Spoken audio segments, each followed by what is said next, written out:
បន់តេទឹកពុះប្រែคล้ายខ្លួនជាកន្លែងដែលមានលក្ខណៈពិសេសដោយសារមានទឹកពុះពីធម្មជាតិនិងមានភាពទាក់ទាញភ្ញៀវទេសចរជាតិនិងអន្តរជាតិមកទស្សនាកម្សាន្តនិងស្វែងយល់អំពីបុរាណស្ថានជនជាតិដើមភាគតិចសួយដែលស្ថិតនៅចម្ងាយប្រមាណជាង60គីឡូម៉ែត្រពីទីរួមខេត្តកំពង់ស្ពឺ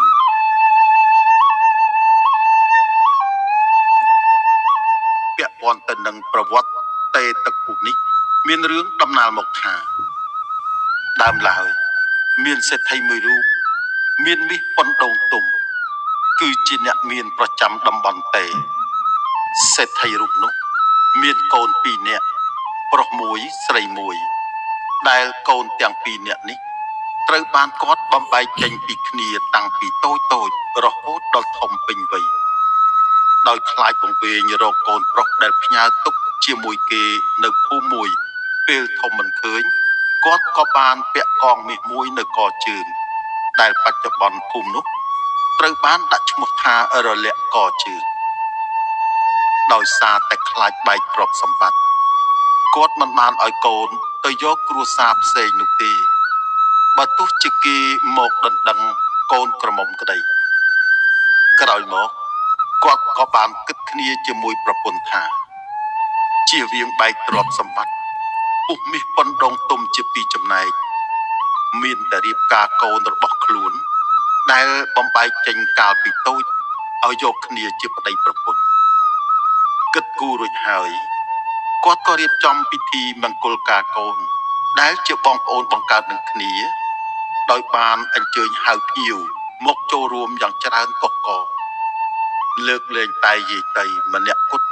ដែលសេដ្ឋីមិនបានហៅឲ្យចូលរួមមិនតែប៉ុណ្ណោះសេដ្ឋីថែមទាំងបានយកក្រពើដែលយាយតីចិញ្ចឹមមកកាប់ធ្វើម្ហូបទុកទទួលភ្ញៀវថែមទៀតផងដែលពិធីមង្គលការនេះប្រព្រឹត្តទៅនៅថ្ងៃ15រោចខែពិសាខនឹងបានคล้ายជាប្រពៃណីបុណ្យឡើងសំណំរបស់ជនជាតិដើមភាគតិចសួយមកទល់សព្វថ្ងៃនេះ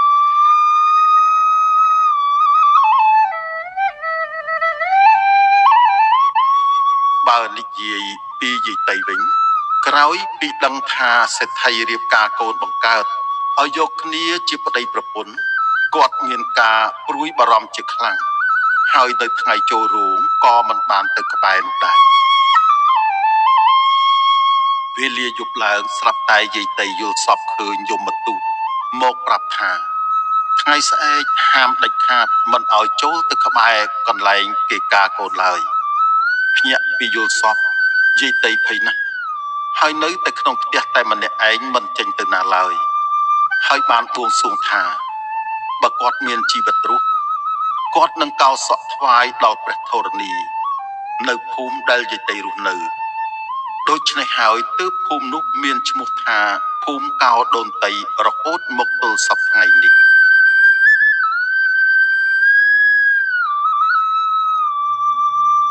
បើនិយាយពីផ្ទះសេដ្ឋីវិញមនុស្សមកចូលរួមយ៉ាងច្រើនកុះករពេលពិធីសែនព្រេនបានចាប់ផ្ដើមឡើង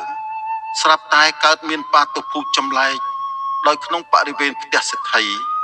ត្រូវព្រះធរណីស្រូបយកមនុស្សទាំងអស់ចូលទៅក្នុងដីគ្មានសល់លើកលែងតែយាយតីម្នាក់គត់ដោយឃើញទស្សនភាពបែបនោះយាយតីភ័យក៏បានរត់គេចពីកន្លែងនោះទៅដល់ដីទួលមួយកន្លែងបច្ចុប្បន្នដីទួលនោះ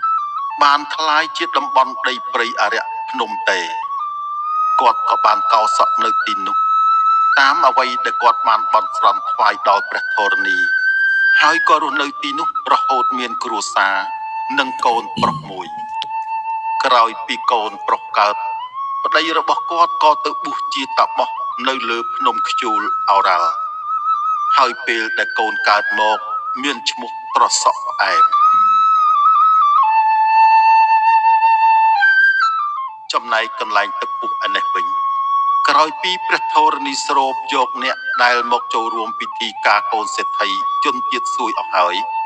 កន្លែងនោះក៏ស្រាប់តែคล้ายជាមានទឹកហូរចេញពីក្នុងដីហើយមានកម្ដៅក្តៅរហូតដល់បច្ចុប្បន្ន